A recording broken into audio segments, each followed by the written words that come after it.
Welcome to my channel, and hello. The most elegant tales of betrayal and retaliation are showcased here.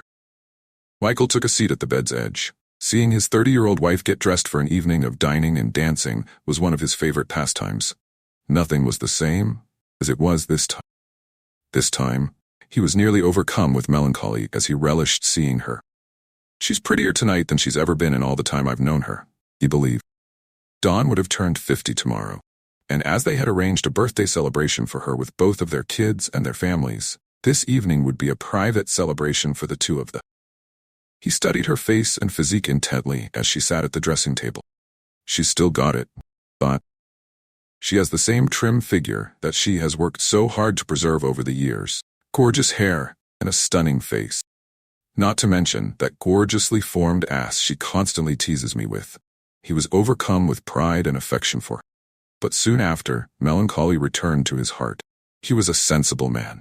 Took great satisfaction in his ability to analyze. He was the one to ask for help if there was an issue, particularly at work. Although it might not be the quickest response, and be sure that it would be the most sensible and well-considered one. Unfortunately, for that reason, he watched his wife get ready for the evening with a heavy heart as he sat on the edge of their bed in their bedroom. Questions seemed to roll over and over in his head, like ripples across a pond. Is this really the last time I get to enjoy her doing this? I still love her with all my heart, body, and soul. What did I do wrong? Why couldn't I have seen this coming in time to do something about it? Am I right? Do I really know her? He was aware that this night would mark the most significant turning point in his life. Either a fresh start, or the end of his life as he knew it would await him. This turning point. He had been preparing for this for more than 2 weeks. And this evening was the ideal time for him and his wife to have the most significant talk of their lives. He had devoted many hours to trying to ascertain how their marriage had come to be. In the last few weeks, he had learned so much. There were more and more clues as his ideas got more coherent, suggesting that perhaps they were not the pair everyone believed them to be. Once more, he sadly went over each one in detail to check if he had overlooked something or maybe misinterpreted what he had done. For months, I'm not sure exactly when it started. She was distant and distracted beside me. Looking back, I realized that our sex life had slowly but steadily declined to the point of disappearing. Then there were moments when she overreacted to something minor I did wrong and royally trashed me. The moments when she was clearly lying about where she was and who she was with were particularly disturbing. Charging her credit card for dinner for two at Jolly's restaurant that night when I knew I wasn't with her was a clear signal to me that maybe I wasn't the only one she was thinking about. However, the last 2 weeks had been a period where my suspicions became even more real. Almost in the blink of an eye, she changed. She is now attentive to my every word and need. Now she seems eager to make love at every opportunity. Now she wants to be the wife and companion she hasn't been in so long. What happened this time? It's driving me crazy. I can't understand why she changed all those months ago. And again, I can't understand why she changed again. But in each case, obvious to me that neither woman is the woman I married and loved all those years ago. Where has this wonderful, caring, and loving woman gone, and will I ever be able to find her again? What it is about this woman I don't know, and what led to her creation. I don't like either of these two women. That's enough. That's enough. It's time to put this show on tour, as they say. Honey, I just want to tell you how much I love you and how much I love looking at you. Dawn said, looking curiously at her reflection in the mirror. You are so beautiful, baby girl. You know I love and adore you. I always loved you and always will. Dawn gave her husband a close look and said, Thank you, Mike. I don't know what prompted you to say that. I want you to know that I love you just as much. I wish I knew what's been bothering him so much lately. It seems the more I try to work on our relationship, the more withdrawn and aloof he seems. She thought to herself, I just have to keep trying. I'm not going to give up on us. I just love him so much, and I want him to love me the same way. Mike whispered, I wonder if you really do love me as much as I love you. What did you say, Michael? You've been mumbling a lot the last couple of weeks. I really want you to speak up. He looked at her expression and replied, I wonder if you really love me as much as I love you. In most other situations, the expression on her face would have been comical. She gaped at his remarks, gasping for oxygen due to their shock value. Why would you say something like that? How could you even think of something like that, let alone say it out loud? questioned, her voice full with contempt. Honey, he replied, we really need to talk. We have a little time before we leave, and I have something I want to say to you, and some questions. I don't need an answer yet, but I definitely want answers before the night is over. Of course, you can ask me any questions you want.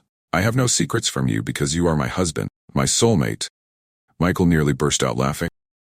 He felt as though a wire had been stretched to its breaking point by the intense tension in his body. Dawn, I want you to listen to me carefully. I have a number of questions and some statements I want you to listen to, and I don't want any answers right now. I would prefer that you take the time during our night to carefully consider your answer. It will be a difficult request, but you really need to know the life of our marriage depends on your truthful answers. Dawn screamed, Oh, he wants a divorce. I had no idea it could go this bad. But she didn't say anything, because her husband had requested it. Michael went through his queries and remarks regarding his worries that there was a serious problem in their relationship, with great care and method. First, you basically cut me out of your life for several months. Then, for the past 2 weeks, you've been acting like you're my slave, and you've been trying your hardest to fulfill my every need, including any need I might desire in our bedroom. Your mood swings were spectacular and completely unpredictable. I've been walking for months as if I were treading a minefield, with your emotions ready to explode at the slightest misstep. You've lied to me more than once about where you've been and who you've been with. And the final nail in that old coffin of a marriage was paying for dinner for 2, and I'm damn sure I wasn't with you then. So where am I going with this? I think you're having an affair. I think your affair recently ended, and you think you can jump from his bed back into mine. So the questions are, 1, do you want a divorce? 2, do you love him? 3, how many times and with how many guys have you cheated? 4, do you want to stay in the marriage, and if so, will you continue to cheat further? And 5, what reason or reasons can you give me to convince me that I want to stay married to you? Dawn did not move. Michael felt she was exercising amazing self-control. He did put her under a lot of emotional strain. Dawn was simply at a loss for words, not displaying any signs of control.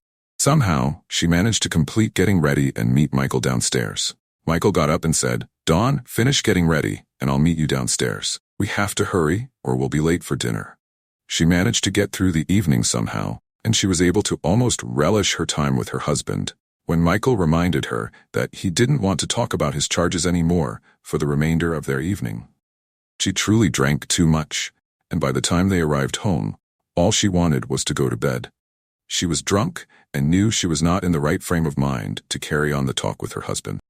So she complained of weariness and a headache. She crawled into her side of the bed after hurriedly changing into her nightgown. Fortunately for her, she fell asleep instantly. Michael wasted no time in going to bed after deciding to wait until the morning to continue the conversation. He was surprised to find that he could fall asleep fast and sleep through the whole night. Michael got up early the following morning, showered, and headed to the kitchen to begin preparing breakfast. He started brewing coffee first, as he knew from years of experience that Dawn would come in shortly, as she nearly always did, because she wasn't the kind to stay in bed for long. When she entered the kitchen, he was sitting at the table. Can I get you a cup of coffee? Do you want some toast or something? Yeah, I want coffee, Michael. Thanks for the offer, but I don't think my stomach's ready for anything yet. After everything that happened last night, including drinking, my stomach would prefer not to have breakfast.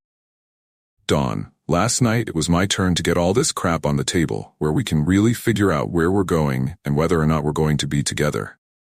This morning it's your turn, so I'm giving you the floor and we'll see what's what. Michael, I've been thinking a lot about what you said last night. I heard you when you emphasized the importance of truthfulness and candor in my answers. First, I want you to know that you are the only man I have ever loved, and that you are the only man I have ever slept with since our wedding day. I'll try to tell you in the same order you ask. As far back as I can, remember, no, I never wanted a divorce from you.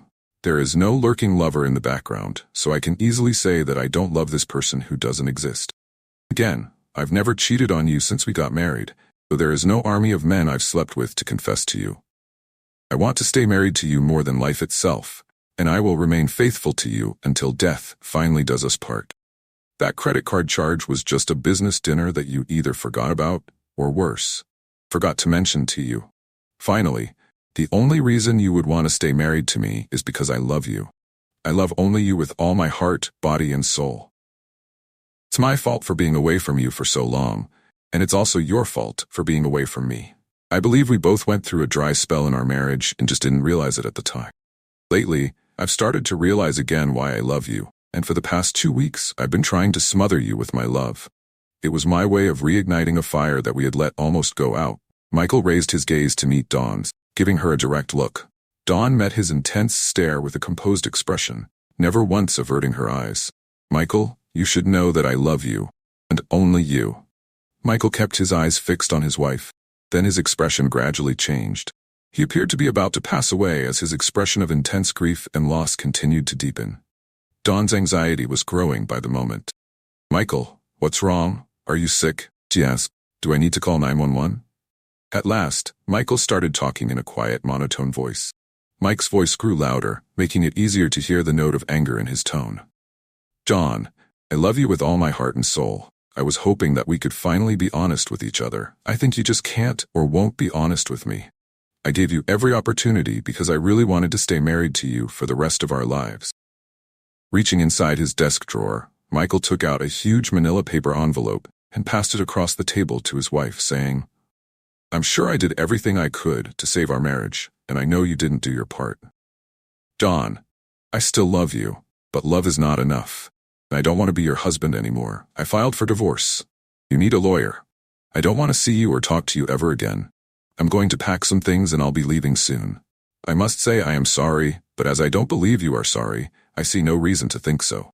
You made your bed and now you'll have to sleep in it without me forever. Michael got up slowly and headed straight upstairs to start gathering his clothes and personal hygiene items. He'd already secured a hotel room and, following the counsel of his lawyer, arranged all the required financial documents to start the process of divorcing his soon-to-be ex-wife. Dawn was unaware of what was going on. She couldn't even move, since she was so taken aback by what Michael had said and done. She just sat at the kitchen table while Michael packed his things. When he left, she continued to sit motionless at the table for almost an hour. At last, she succeeded in bringing the frightening envelope closer to her. She opened the flap and pulled out papers that clearly spelled out the end of her life with Michael. Why didn't he believe me? Why did he think such a terrible thing about me? I know we can work this out, but he didn't even give us a chance. Dawn stared at the paper without reading it and then saw that something was still in the envelope. It looked like a photograph, so she reached in and took it out. It was an image of her making love. The images plainly proved that she was on the marital bed in her own home. The photo also clearly proved that the man having her was not Michael. A scream escaped her lips. Michael knew, he realized. She believed that Michael would believe her, since she had lied about her affair with Phil so meticulously and deftly. After ending the affair, she sincerely attempted to mend the harm done to her marriage and her spouse. She didn't know then, as she doesn't know now, that being true and honest was the only thing that could preserve her marriage. Obviously, honesty and sincerity were not her best traits because she had cheated on her husband. The fact that her spouse had departed and would not return was the hardest pill to swallow.